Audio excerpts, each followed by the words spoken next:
Welcome to Uriah Heep, the Magician's Podcast. I'll be covering every studio song the band has recorded and every bonus track that I can find. Each week we'll go over a new song from the beginning to where they are currently, and as they keep adding albums, I'll keep adding shows. Let the deep dive party begin. In the magic garden, some were singing, some were dancing. Hello and welcome, Heapsters, to another episode of Uriah Heep, the Magician's Podcast. I am your host, Scott Haskin, here with a fan-based, band-endorsed podcast about the music of Uriah Heep, every studio song they recorded that I am aware of. And I have a feeling there's probably some floating out there that I still haven't been made aware of, but I've found quite a bit. And I'm really excited to bring all of them to you, one episode at a time, 4 episodes a week, until I pass out.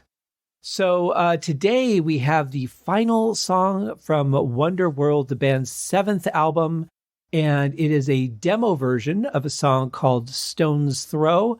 This one, according to the official Uriah Heep website, was also not released until 1996 when it came out on the A Time of Revelation box set. And wow, that's just such a long time for great music to be locked away. I'm assuming it's great. I haven't heard it yet. Much like yesterday's episode, I have not ever heard this song. So I'm excited to bring you a very fresh first impression, as opposed to most of the songs that we've done so far. I've been very familiar with. So even with that, though, I think it's been pretty amazing how many nuances and little things I've found in songs that I was very familiar with, because I don't know that I've ever listened for detail as much as I am right now going through this. So also, again, accounting for the fact that these are remastered versions. So sometimes when things are remastered or remixed, you hear things that might have been buried in the original mixes. Sometimes the transfer from one medium to another was not the best. Like when CDs first came out, they were all flat transferred, so they sounded awful. And you missed a lot of things. With these particular mixes, I'm hearing quite a bit and loving every minute of it. So without further ado, let's just jump right into the song written by the whole gang: Ken Hensley, David Byron, Mick Box, Gary Thain, and Lee Kerslake. Here is Stone's Throw, the demo version from Wonderworld.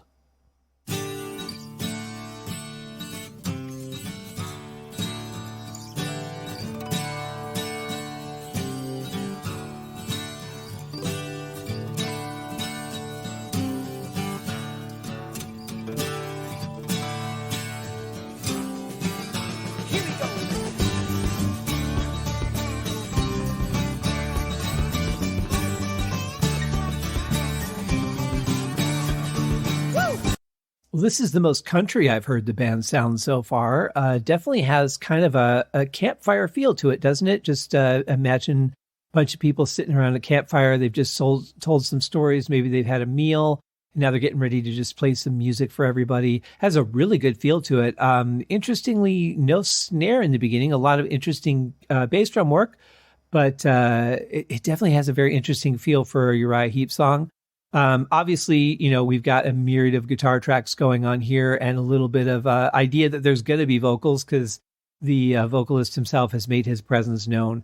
I am going to guess, with my limited knowledge of guitars, I'm going to guess that there's a steel string in there and probably a 12 string. I could be wrong. I'm sure you guys will tell me if I am, but that's my guess. It almost has like reminds me of what Bon Jovi would go on to do later with a song like Dead or Alive.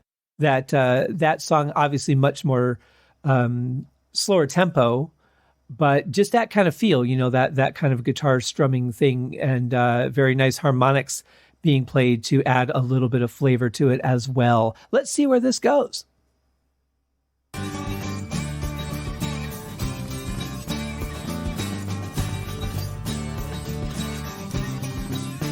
I was a stone's throw from happiness, feeling love grow in your caresses. It was like nothing I had felt or seen, and I waited impatiently.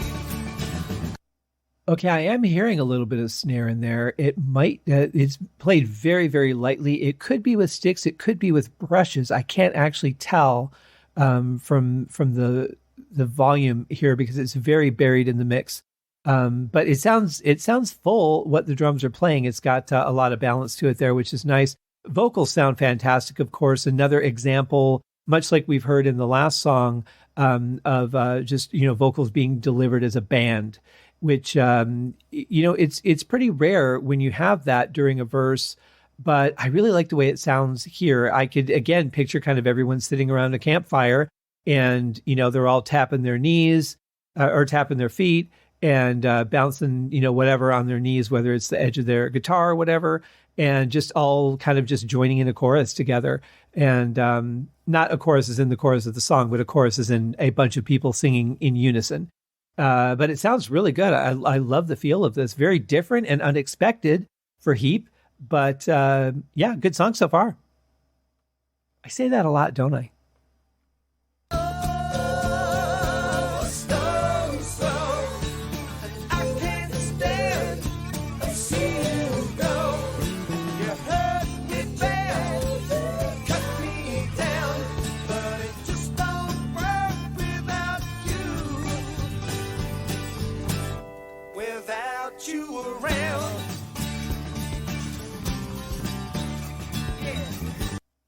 Really lovely opposing higher vocals, and really like when bands do that, when they find, when you've got so much vocal talent to be able to string two different vocal lines on top of each other. It always just pleases me. It's like, coming out with two different time signatures that are playing at the same time, and just they magically sync up at some point. It just works. And obviously mathematically it works, but it works musically as well. And I just love when they do that kind of thing. It's not something Heep has done a lot. Most of the vocals are just, doubled and harmonized, but here it's a really nice opposing vocal. I am going to stretch out a little bit and say that I think that Lee Kerslake is playing with sticks on this. This part kind of reinforces that. He didn't really stop playing. So, to throw down brushes and then grab sticks and start playing in the middle of a song, not usually a nice thing to do. So I'm going to guess that he was probably just playing very gently with sticks the whole time. But it sounds good. I like it. Kind of, it's kind of a marching thing, almost a little bit more than a country thing. The drums feel a little bit more military in a way. Just that, that kick and snare work that he's doing. It's not really a beat. It's just a groove. And without the, the normal hi-hat, bass, snare structure, hasn't hit any cymbals. So that's also interesting. It really is just a good jam on the snare drum with some bass drum accents, and really nice acoustics. I love how clean and crisp the acoustic guitars sound through this. Really, they cut through, but they don't impede on the vocal at all, which is very nice. This has just got a really good feel to it.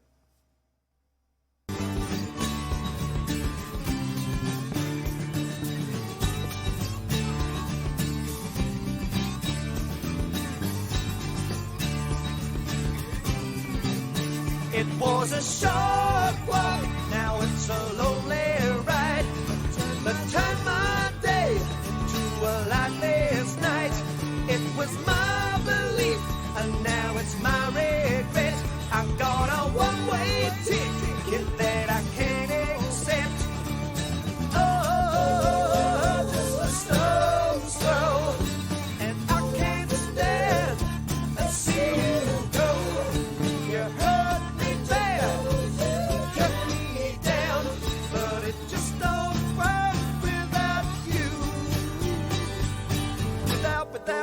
without you around. Yeah, just another great use of the vocal talent here. I especially love when everything drops out and you have vocals there. I could be wrong about the drums too. Now that they're coming a little bit more into focus, they're very, very quiet, very much in the background. I don't think it's a good balance on the mix, but again, this is just a demo version. So you have to take that into consideration. I don't know if it was remixed for this deluxe CD or not, but it's definitely out of balance as far as the overall sound goes. So it's a little bit hard to tell what exactly the drums are doing, but I am hearing some hi-hat accents and a little bit more of a straightforward beat structure coming into the song in the last couple of parts. But and also not really hearing any bass either. I'm going to have to listen to a little more for that as I play the song again, but I'm not hearing anything that stands out to me. So it's either blended very nicely or just not there. So I'll look for that in the next part. But it's really just, the song just flows very nicely. It's just like a river of music. And I really like how this band is so good at that. When I think about, their more acoustic songs like, say, Blind Eye, for example, while that one's, really a little more like hard strumming, there's just something about these songs, the way that their vocals sound with these kind of guitars is just really, really nice. And it always, when you think of acoustic guitars in this manner, I always tend to think of country first for some reason. But, now it's starting to feel a little bit more rock and roll than it is country like it did at first. I'm still picturing the Campfire, though, because that's just kind of where my mind has gone. Once it goes where it goes, then that's where it is.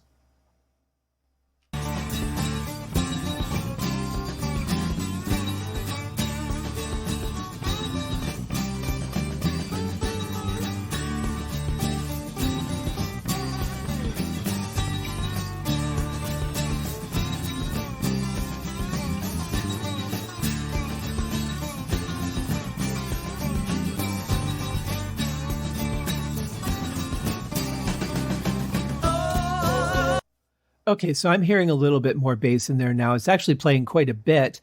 It's just a little bit buried in the mix. Also, with that last section, I think the primary acoustic could have come up a little bit more. I think it would have had a little bit more impact if it was more in the foreground than just kind of blended in with the rest of the guitars. But that's just me, in my opinion. Every audio engineer feels things differently. And of course, I'm not being directed as to what it is supposed to sound like either, whereas they may have been by the band's manager or anyone in the band or whoever, the record company, whatever the case might have been. So I don't want to judge that too harshly. I'm just saying, as I'm listening to it right now, I could have used a little more guitar in there. But as I've said, it is a demo version. And I do think that the mix is a little bit off balance in here. But the playing is phenomenal. It's very smooth. It's not choppy at all. A lot of times for me, when I hear guitar strumming like this, it tends to be a little bit choppy for me. You can feel the individual strums when maybe you're not meant to. But in a case like this, it really just feels like it just blends really well together. And I'm not really feeling the individual accents as much as I am just the blend of the notes on the whole, which to make a song flow, a song like this flow, for me at least, works a lot better.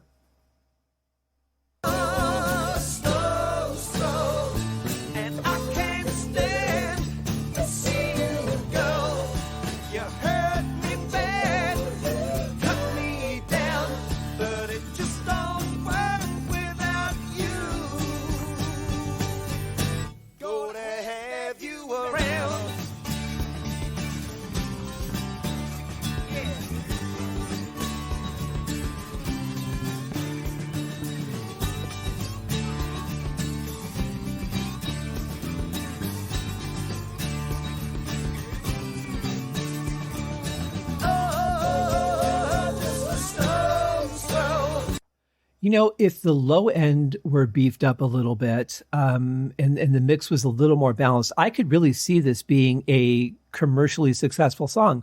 I could see it being played on the radio. It really has kind of a Led Zeppelin feel to it, the sound of the guitars. I can't think of any specific songs. The titles aren't coming to me right now.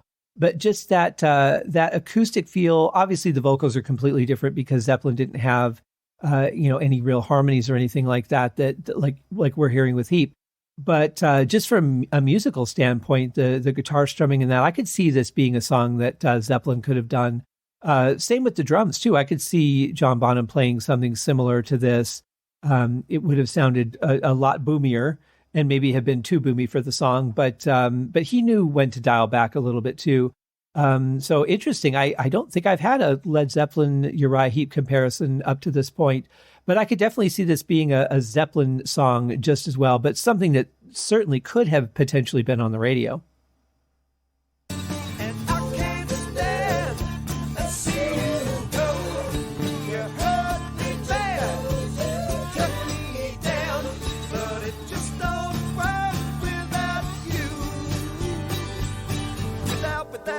Without you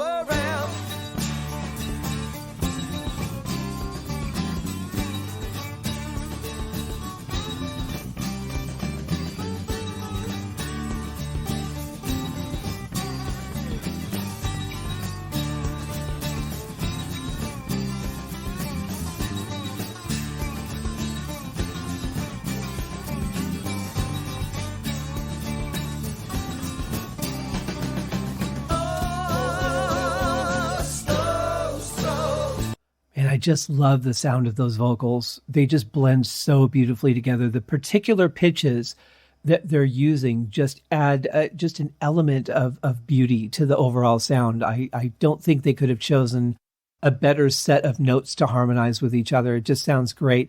And, I really like that solo too. I like the kind of solos that have the ability to kind of, I don't know what the right phrasing is. I want to say transpose dynamics, but that's not right. That's not even close. Just that, da, da, da, da, just playing, opposing notes like that against each other. I've always liked that, especially if it's just done just like this, just to the right taste, where it's not like so much that you're like, okay, I knew you were going to do that, or you could stop doing that now. Just enough to be interesting and then go in another direction. I really like that. I've always liked when guitar players play like that. And I can't stand to see you go. You hurt me bad, cut me down, but it just don't work without you. Gonna have you around. Gonna have you around. Gonna have you around.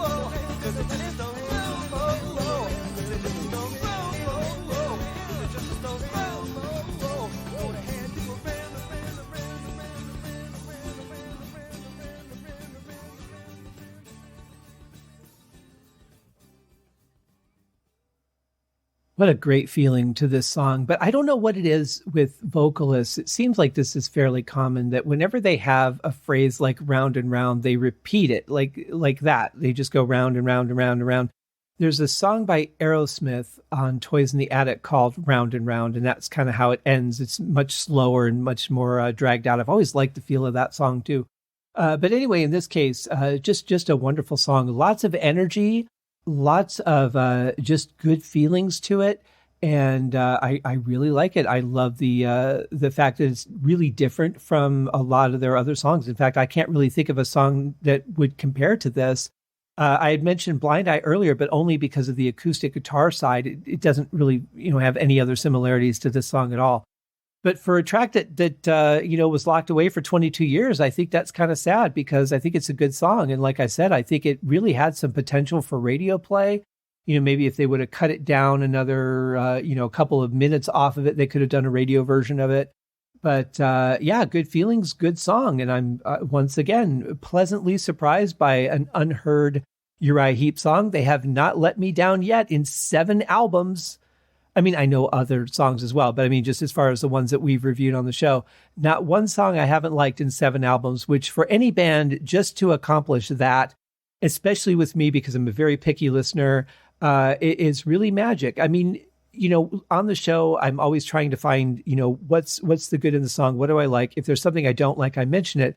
But, every one of these songs, I have a reason to be very positive of. It's not me, just trying to keep you guys listening to the podcast because I'm saying good things. It's how I honestly feel. When I don't like something, like in this song, I don't like the mix, I think it could have been much better, I let you know. But as far as, a writing standpoint, there's only been a couple of times I think I've ever said that's a weird transition, or I don't know how that came about or whatever. But for the most part, it's more curiosity than anything else, because like I said on yesterday's episode, you just never know where this band is going to go, even in the middle of a song. You could think that, okay, I got this song, I know what it's about, it's going to do this, and then fade out or end or whatever. And then they'll just throw something at you that is just completely out of the blue, unexpected, some part you didn't think about. They'll throw in a harmony out of nowhere. Just, you never really know what you're going to get anytime you listen to a song. So this is one band I can honestly say you can't judge them by anything. You can't judge them by the title, because it really is meaningless until you start listening to the song. You can't judge them by how the song starts, because it you never know where the song is going to go. There might be, it might be fairly straightforward with one little piece of nougat in the middle that you're like, wow, I did not see that coming. And on the rare occasion when they do play something straight, like take a song like Blind Eye, you really don't expect that because you're kind of waiting for them to go off in some other direction. So you really never know where a Uriah Heep song is going to go until you've heard it. And that's one of the things I love about this band. So many bands just get caught up in that. All right, we're going to do our intro, verse, chorus, pre-chorus, then we'll switch it to the solo. And they just have all these rock and roll formulas. And while Heep does some of that, because you're going to do some of that, but there's so much more that they do that makes them such an interesting band from a writing perspective. Their performances are always stellar, so you've got that going for you. The vocals are always just on top, and I'm baffled by a band that consistently writes and performs this well. And this is through, several lineup changes. You have members going through, personal things, whether it's addiction or, relationships or whatever. There's so much going on. The hectic pace that they were working at, just to do this many albums in so few years. I mean, you're talking, this is 74. They really started not too long ago, and they've already got 7 albums out on top of touring and member changes and auditions and everything else. I mean, the pace that these guys were working at was pretty incredible. And to think about turning out this kind of amazing music on top of that, it's really bewildering, to me. And I like to think that I work at a pretty heavy pace and that I turn out some quality stuff. But, and I don't know, maybe it is a little bit easier when you've got different people to, jump in when one person's feeling a little weaker. You got somebody else that can pick up the slack. Maybe it works like that. I don't know. I haven't been in a band in a long time. And in any case, what they did, you certainly, whether you like the band or you like the song or not, you certainly can't take away from them the quality of their output in this short of just few years that they've been together and everything that they've been through to keep this going. And it just amazes me, the quality and creativity that they have consistently put out through these 7 albums. Now we're going to hit a change here as we go into High and Mighty. It was inevitable, is going to happen. And where people want to argue this was the best lineup, that lineup was better, I don't give a shit. It doesn't really matter. All that matters is whether you like the music or you don't like the music. And if you're stuck on things like that, you're probably cheating yourself out of some things that you might enjoy if you just opened up your mind a little bit. And I see these arguments all the time. I see this a lot on Twitter too, where people are doing what was the best lineup of this band? What album was the best or what album was the worst? It doesn't matter. Give everything a chance. Repeat what you enjoyed, go back and listen to what you enjoyed again. Somewhere down the road, give the things that you didn't like another chance because maybe you like them now. Tastes change. As you tend to appreciate bands more over the years, you get to know their music more. You get to learn more about them. You appreciate things on a different level. Maybe you'll listen to those songs that you didn't like with a new sense of, appreciation or just a different set of ears because your musical tastes have changed and grown. So, at one time I said, I hate rap. I will never listen to rap, but there are some really good songs out there. It's amazing the amount of talent that goes into the rhythm of the lyrics to be able to fill those spaces with so many things to say. And sometimes they're nonsensical and you just enjoy the rhythm of it. And sometimes they're really in-depth lyrics and, there's talent in everything. And if you just choose to block things off, like I also never listened to country. My grandmother listened to country. And when I would go over there, she would always be playing the country station.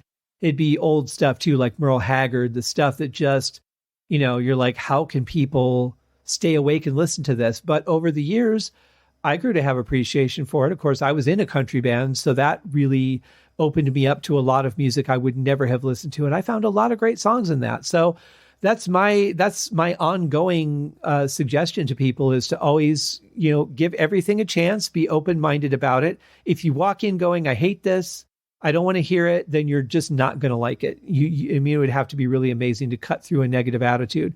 So give it a chance. If you like it, great. If you don't like it, you don't have to listen to it. Go find something that you said you liked and listen to it again, or give something else a chance.